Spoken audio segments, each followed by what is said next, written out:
முடிந்தவரை போராடு. உன்னிடத்திலே எவ்வளோ இருக்கிறதோ அதை கொண்டு போராடு. அது இல்லை, இது இல்லை, பணம் இல்லை, ஆயுதம் இல்லை, இந்த ஒப்பாரியெல்லாம் வைக்கக்கூடாது. குரானிலே அடிக்கடி வருகின்ற ஒரு வார்த்தை மஸ்ததாவுத்தும் மஸ்ததாவுத்தும், உங்களால் முடிந்த அளவு செய்யுங்கள். எவ்வளோ முடியுமோ அதை செய்.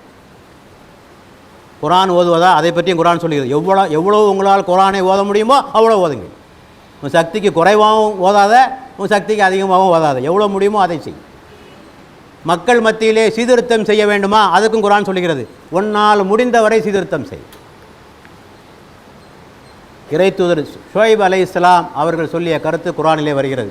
இன் யுரீது இல்லல் இஸ்லாஹ மஸ்ததௌத் ஒமா தௌஃபீக் இல்லா பில்லாஹ் அலைஹி தவக்கல்து வ இலைஹி உனீப். அவர் சொல்கிறார், ஷுஐப் அலைஹிஸ்ஸலாம் சொல்கிறார்கள், என்னால் முடிந்த அளவு நான் சீர்திருத்தம் செய்ய விரும்புகிறேன். ஒமா தௌஃபீக் இல்லா பில்லா, தௌஃபீக் பலம் என்பது இறைவனிடம் இருந்து வருகிறது. அவன் தருகின்ற அந்த பலத்தை பெற்றுக்கொண்டு என்னால் முடிந்தளவு நான் செய்வேன். வ அலைஹி தவக்கல்து, அவன் மீது நான் தவக்கல்த்து வைத்திருக்கிறேன்.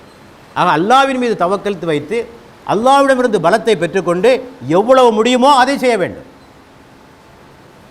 பெருமானார் சொன்னார்கள், தீமைகளை கண்டால் கரத்தால் தடு, அது முடியாவிடில் ஃபெனிஸ்தத்தாவத்தும், அது ஃபில்லம் எஸ்தத்தாவத்தும், அது முடியாவிடில் நாவால் தடு. முதல்ல கரத்தால் தடு.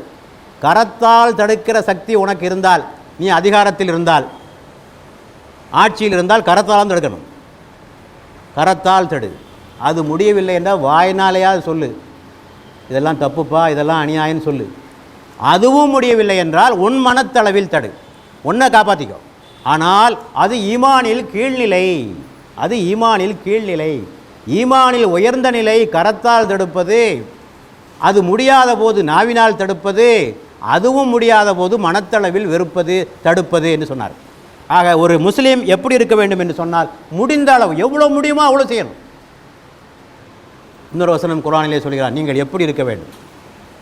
அஇத்து லஹும் மஸ்ததாத்தும் மின் குவா, உங்களால் முடிந்த அளவு பலத்தை நீங்கள் தயார் செய்து கொள்ளுங்கள். குவத், முடிந்த அளவு நீங்கள் பலத்தை தயார் செய்து கொள்ளுங்கள். ஒமின் ரிபாத்தில் ஹைலி, பலமான போர் குதிரைகளை நீங்கள் தயார் செய்து கொள்ளுங்கள். அவ்வாறு செய்தால் உங்களுடைய பகைவர்களையும் அல்லாஹ்வுடைய பகைவர்களையும் நீங்கள் கலக்கமடைய செய்யலாம். அதுவல்லாஹி வ அதுவக். ஆக எவ்வளோ முடியுமோ, எவ்வளோ சக்தி இருக்கோ அவ்வளோ திரட்டு. நீ இந்த ஒப்பாரி ஓலமெல்லாம் வைக்காத, எங்கிட்ட பணம் இல்லை, அது இல்லை, இது இல்லை. அல்லாஹ் உனக்கு என்ன தந்திருக்கானோ அதை கொண்டு போராடு. ஆக முஸ்லீம் சமுதாயம் இதிலிருந்து நாம் பாடத்தை படித்து கொள்ள வேண்டும். அந்த காசா மக்களிடத்தில் என்ன இருந்தது? ஒன்றும் இல்லை, ஒன்றுமே கிடையாது. சாதாரண ராக்கெட்டுகள், அது வெறும் மத்தாப்பூக்கள் மாதிரி பெருசாக ஒன்றும் கிடையாது. அந்த ராக்கெட்டுகள், சில துப்பாக்கிகள், ஒன்றும் கிடையாது. ஆனால் வீரதீரமாக கடைசி வரை நின்று அவர்கள் போராடிய நிலைமையை நம்மால் பார்க்க முடிகிறது. அல்லாஹ் நிச்சயமாக வெற்றி கொடுப்பான். அல்லாஹ் குர்ஆனிலே வாக்குறுதி கொடுத்திருக்கிறான். எத்தனையோ சின்னஞ்செறிய கூட்டம், எத்தனையோ பெண்ணம்பெரிய கூட்டங்களை வெற்றி பெற்றிருக்கிறது. கம்மின் ஃபிஆத்தின் கலீலத்தின் கலபத் ஃபிஆத்தன் கதீரத்தன் பிஇذنில்லாஹ். எத்தனையோ சின்னஞ்செறிய கூட்டம், எத்தனையோ பெண்ணம்பெரிய கூட்டங்களே அல்லாஹ்வுடைய அனுமதி கொண்டு வெற்றி பெற்றிருக்கிறது என்பதனை இறைவன் நமக்கு சொல்லி காட்டுகிறார். ஆக இது வரலாறு நெடுகிலுமே நீங்கள் பார்க்கலாம்.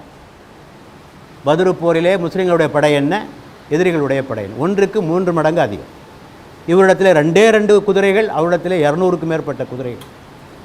அதே போல தான் உஹதிலும் அப்படித்தான், அகல் போரிலும் அப்படித்தான். எல்லா யுத்தங்களிலுமே முஸ்லிம்களுடைய எண்ணிக்கை மிக குறைவாகத்தான் இருக்கும். பெருமானார் காலத்திற்கு பிந்தைய கலீஃபாக்கள் காலத்திலும் அப்படித்தான். எதிரிகளுடைய படையை விட இவருடைய எண்ணிக்கை மிக மிக குறைவாக இருக்கும்.